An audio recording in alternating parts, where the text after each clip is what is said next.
how to turn off Safe Search mode in Google Chrome. So I'll be demonstrating this on a computer, but this will also work on mobile as well. So the first thing you need to do is go and load up your Chrome browser. Make sure you're signed into your Google account and then click on your profile icon in the top right hand side. You could then scroll down to the Safe Search and click on this. Now if this option's grayed out, I'll show you how to fix this in just a second.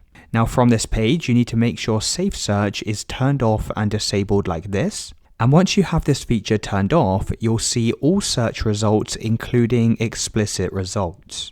Now, if this option is grayed out and you can't turn it off, this is usually because of parental controls on your Chrome browser. So what you can try doing is clicking on these three vertical dots. You can then scroll down and click on Settings, and on the left-hand side, press Reset Settings, and go and restore the settings to their original defaults. You could then try searching on Google once again, and you should be able to turn off the Safe Search.